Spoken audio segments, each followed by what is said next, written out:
Shabbat Shalom. Each and every week, it seems for me that there is some occurrence that makes me think that the Torah's reading cycle is somehow always in sync with my life. This past week was no different. This week we read Parshat Yitro, in which we learn that Moses leads the children of Israel out of Egypt into the wilderness, out of slavery into freedom, out of darkness toward the revelation at Mount Sinai. And along the way, he stops to meet with his father-in-law, Yitro. Why? We must always stop and ask ourselves, why is the Torah telling us this? What does this meeting teach us about Moses, about ourselves, about the human condition? Why do we feel the need to build relationships with peers at work or others who share the same hobby as we do? We want to connect with people who have walked our path before us. That's clearly human nature. That's why we learn from our parents and our teachers. That's why we research new places. That's why we pay for tour guides.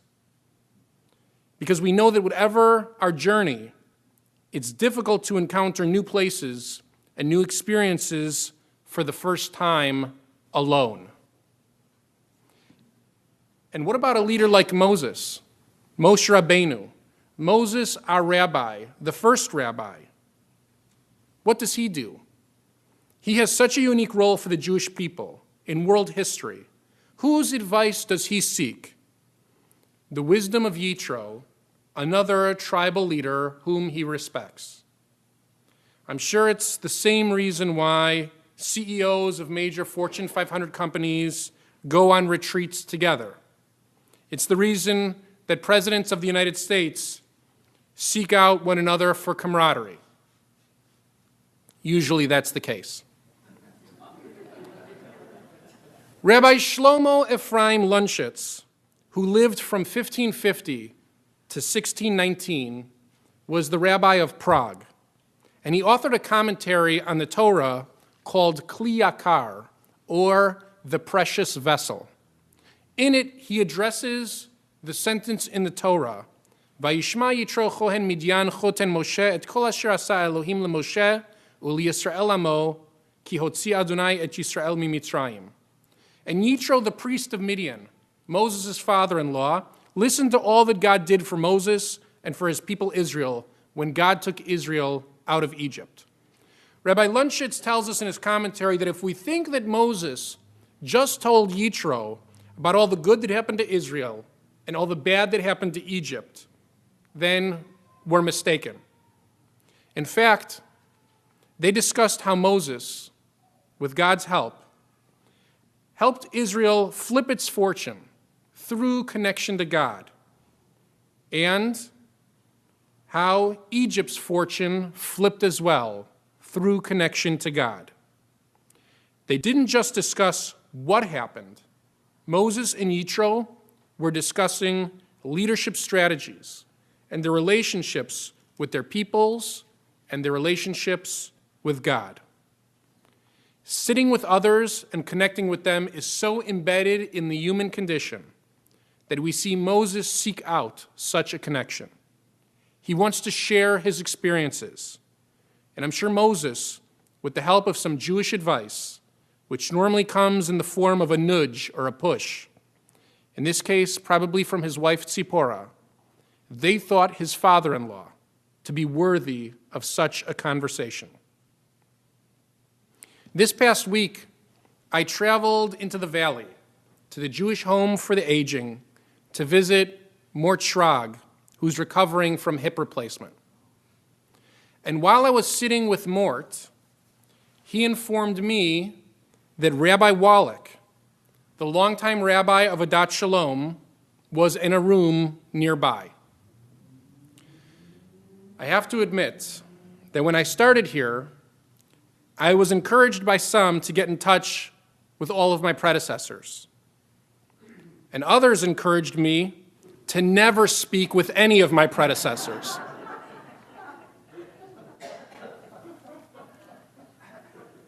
And so, after considering,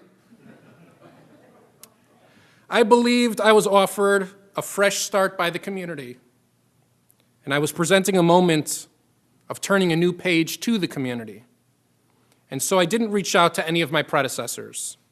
I had mentors and advisors inside and outside of this community, and I very much wanted my successes and my failures to be mine, and for the community to believe in the new beginning we were all experiencing together. Of all of my predecessors, it was only Rabbi Wallack with whom I spoke on the phone very briefly, and he was kind and wished me all the luck in the world. After all, of all the rabbis before me, Rabbi Wallack grew the synagogue, served here for approximately 25 years, confirmed by our friend Murray Sperber, and most of the positive stories I hear from Adat Shalom's past occurred during Rabbi Wallack's tenure from 1973 to 1997. And so after almost 2 years as the rabbi here and one before that as an intern, I felt comfortable approaching Rabbi Wallack to meet him. A nurse led me into the physical therapy room, and I looked for a sign from God to reveal to me the legendary Rabbi Wallack. And there it was, like a bright light that attracted my attention from heaven. Rabbi Wallack was sitting wearing a Chicago Cubs hat.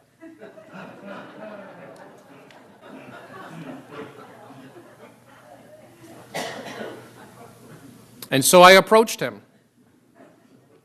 And his physical therapist, who recognized me as a visitor, gave us some time to talk. I sat down next to him. Rabbi Wallack looked at me, unsure of who I was.